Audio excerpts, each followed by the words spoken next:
जय श्री सद्गुरुदेवाय नमः। जय श्री गणपति देवाय नमः। ओम नमो भगवते वासुदेवाय नमः। श्रीमद् भागवत महापुराण छठा स्कंद 10वां अध्याय। देवताओं द्वारा दीक्षित ऋषि की अस्थियों से व्रज निर्माण और वक्रासुर की सेना पर आक्रमण। श्री सुखदेव जी कहते हैं, परीक्षित, विश्व के जीवनदाता श्री हरि इंद्र को इस प्रकार आदेश देकर देवताओं के सामने वहीं के वहीं अंतर्ध्यान हो गए। अब देवताओं ने उदार शिरोमणि अथर्ववेदी दीक्षित ऋषि के पास जाकर भगवान के आज्ञा अनुसार याचना की। देवताओं की याचना सुनकर दीक्षित ऋषि को बड़ा आनंद हुआ। उन्होंने हंसकर देवताओं से कहा, देवताओं, आप लोगों को संभवतः यह बात नहीं मालूम है कि मरते समय प्राणियों को बड़ा कष्ट होता है। उन्हें जब तक चेत रहता है बड़ी असह्य पीड़ा सहनी पड़ती है और अंत में वे मूर्छित हो जाते हैं। जो जीव जगत में जीवित रहना चाहते हैं उनके लिए शरीर बहुत ही अनमोल, प्रियतम एवं अभीष्ट वस्तु है। ऐसी स्थिति में स्वयं भगवान विष्णु भी यदि जीव से उसका शरीर मांगे तो कौन उसे देने का साहस करेगा।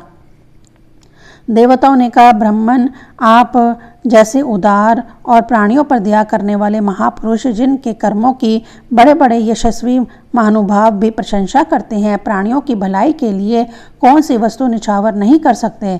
भगवान, इसमें संदेह नहीं कि मांगने वाले लोग स्वार्थी होते हैं। उनमें देने वालों की कठिनाई का विचार करने की बुद्धि नहीं होती।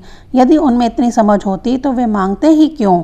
इसी प्रकार दाता भी मांगने वाले की विपत्ति नहीं जानता, अन्यथा उनके मुंह से कदापि ना निकलती। इसीलिए आप हमारी विपत्ति समझकर हमारी याचना पूर्ण कीजिए।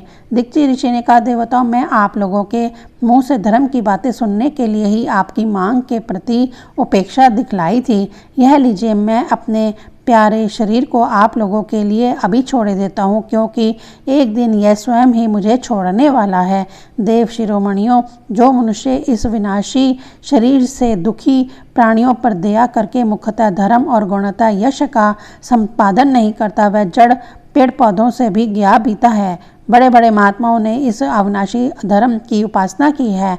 उसका स्वरूप बस इतना ही है कि मनुष्य किसी भी प्राणी के दुख में दुख का अनुभव करे और सुख में सुख का। जगत के धन जन और शरीर आदि पदार्थ क्षण भंगुर है।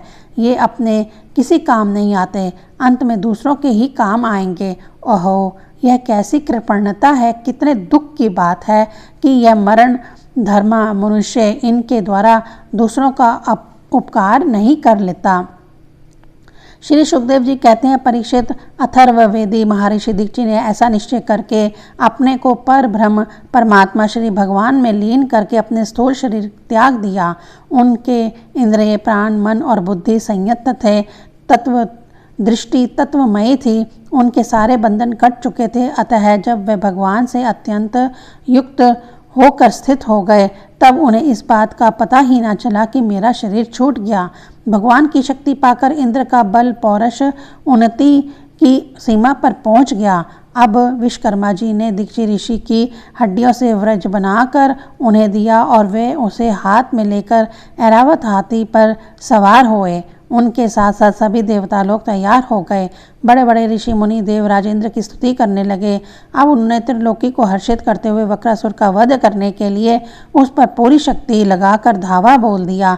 ठीक वैसे ही जैसे भगवान रुद्र क्रोधित होकर स्वयं काल पर भी आक्रमण कर रहे हों। परीक्षित, वक्रासुर भी दैत्य सेनापतियों की बहुत बड़ी सेना के साथ मोर्चे पर डटा हुआ था।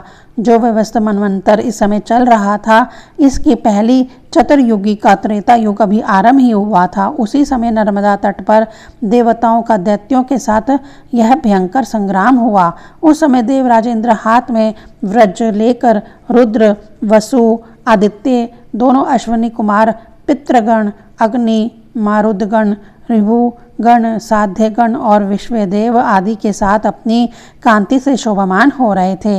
वक्रासुर आदि दैत्य उनको अपने सामने आया देख और भी चिढ़ गया। तब नमूची, शंभर, अनर्वा, द्रिमूर्धा, ऋषभ अंबर हयग्रीव शंकुशिरा विप्रचिति अयोमुख पलोमा वृषपर्वा प्रेहेति हेति उत्कल सुमाली माली आदि हजारों दैत्य दानव एवं यक्ष राक्षस स्वर्ण के साज सम्मान से सुसज्जित होकर देवराजेंद्र की सेना को आगे बढ़ने से रोकने लगे। परीक्षित, उस समय देवताओं की सेना स्वयं मृत्यु के लिए भी अजय थी। वे घमंडी असुर सिंहनाद करते हुए बड़ी सावधानी से देव सेना पर प्रहार करने लगे। उन लोगों ने गदा, पारिक, बाण, पारस, मुगदर, तोमर, शूल, फरसे, तलवार, तोप, भुशुंडी आदि अस्त्र शस्त्रों की बौछार से देवताओं को सब ओर से ढक दिया। एक पर एक इतने बाण चारों ओर से आ रहे थे कि उनसे ढक जाने के कारण देवता दिखलाई भी नहीं पड़ते थे। जैसे बादलों से ढक जाने पर आकाश में तारे नहीं दिखाई देते। परीक्षित, वह शास्त्रों और अस्त्रों की वर्षा देव सैनिकों को छू तक ना सकी। उन्होंने अपने हस्तलाघव से आकाश में ही उनके हजार हजार टुकड़े कर दिए। जब असुरों के अस्त्र शस्त्र समाप्त हो गए तब वे देवताओं की सेना पर पर्वतों के शिखर, वृक्ष और पत्थर बरसाने लगे, परंतु देवताओं ने उन्हें पहले की ही भांति काट गिराया।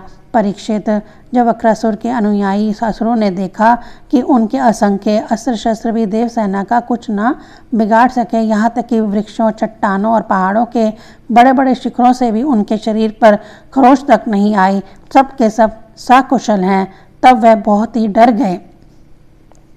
दैत्य लोग देवताओं को पराजित करने के लिए जो जो प्रयत्न करते वह सब के सब निष्फल हो जाते। ठीक वैसे ही जैसे भगवान श्री कृष्ण के द्वारा सुरक्षित भक्तों पर शूद्र मनुष्य के कठोर और अमंगलमय दुर्वचनों का कोई प्रभाव नहीं पड़ता। भगवत दिव्य मुख असुर अपना प्रयत्न व्यर्थ देकर उत्साह रहित हो गए। उनका वीरता का घमंड जाता रहा। अब वे अपने सरदार वक्रासुर को युद्धभूमि में छोड़कर भाग खड़े हुए, क्योंकि देवताओं ने उनका सारा बल पौरुष छीन लिया था। जब धीर वीर वक्रासुर ने देखा कि मेरे अनुयायी असुर भाग रहे हैं और अत्यंत भयभीत होकर मेरी सेना भी तहस नहस और तितर बितर हो रही है, तब वह हंस कर कहने लगे, वीर शिरोमणि वक्रासुर ने समय अनुसार वीरोचित वाणी से विप्रचिति, नमुचि, पिलोमा, मय, अनर्वा, शांबर आदि दैत्यों को संबोधित करके कहा, असुरों भागो मत, मेरी एक बात सुन लो। इसमें संदेह नहीं कि जो पैदा हुआ है उसे एक ना एक दिन अवश्य मरना पड़ेगा। इस जगत में विधाता ने मृत्यु से बचने का कोई उपाय नहीं बताया है। ऐसी स्थिति में यदि मृत्यु के द्वारा स्वर्ग आदि लोक और सुयश भी मिल रहा हो तो ऐसा कौन बुद्धिमान है जो उस उत्तम मृत्यु को ना अपनाएगा। संसार में दो प्रकार की मृत्यु परम दुर्लभ और श्रेष्ठ मानी गई है। एक तो योगी पुरुष का अपने प्राणों को वश में करके ब्रह्म चिंतन के द्वारा शरीर का परित्याग, और दूसरा युद्ध भूमि में सेना के आगे रहकर बिना पीठ दिखलाए जूझ मरना। तुम लोग भला ऐसा शुभ अवसर क्यों खो रहे हो। 10वां अध्याय संपूर्ण। ओम नमो भगवते वासुदेवाय नमः।